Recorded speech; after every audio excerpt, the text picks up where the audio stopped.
देखी सभे एह फागुन के महीना में देवता गण भी एह धरती पर पधारे हैं। परम पावन धाम बाबा मार्कंडे धाम पर होली खेलत हुआ कैसे बाबा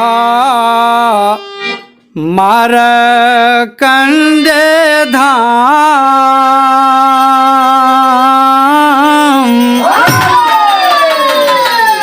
बाबा मार्कंडे धाम देव सब होली खेल आए।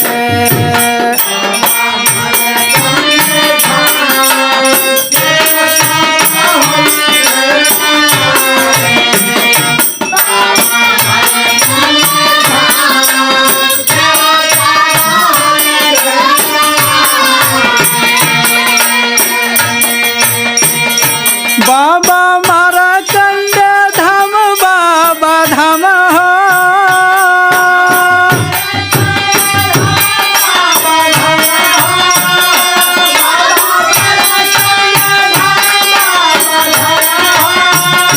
बाबा मार्कंडे धाम देव सब होली खेल आए।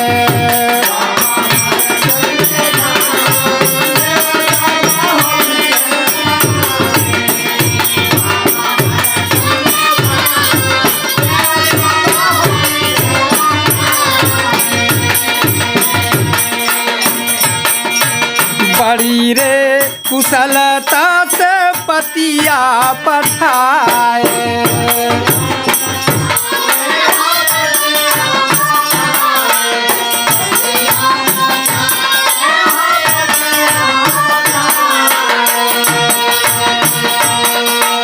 भूत प्रेत देवी देवा खुशी खुशी आए।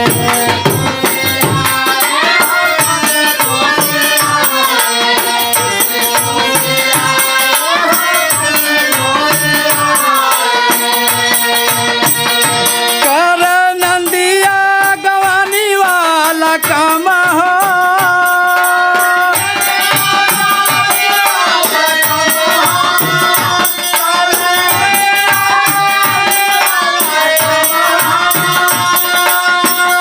कर नंदिया गवानी वाला काम देव सब होली खेल आए।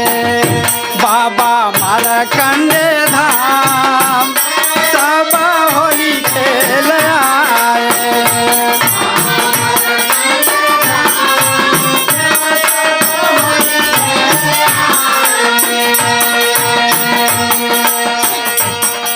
अरे केहू रंग अबीर केहू फूल बरसाए।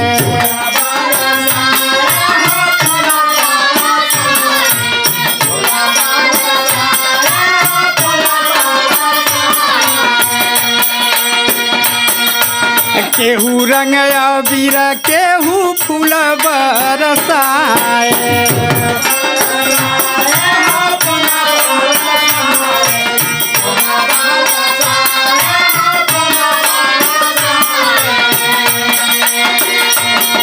ए बाबा भूतनाथ तब भूतिया उड़ाए।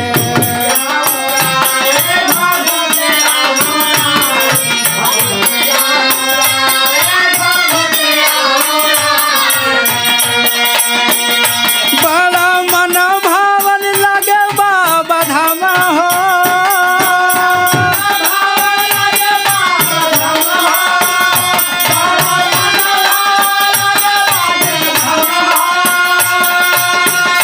बड़ा मन भावन लगे बाबा धाम देव सब होली खेल आए। बाबा मार्कंडे धाम देव सब होली खेल आए। बाबा मार्कंडे धाम देव सब होली खेल आए।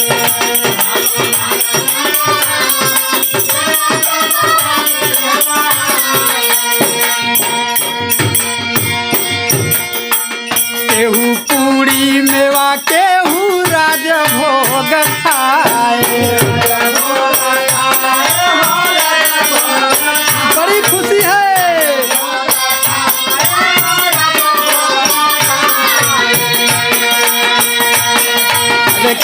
पूड़ी मेवा केहू राज भोग खाए।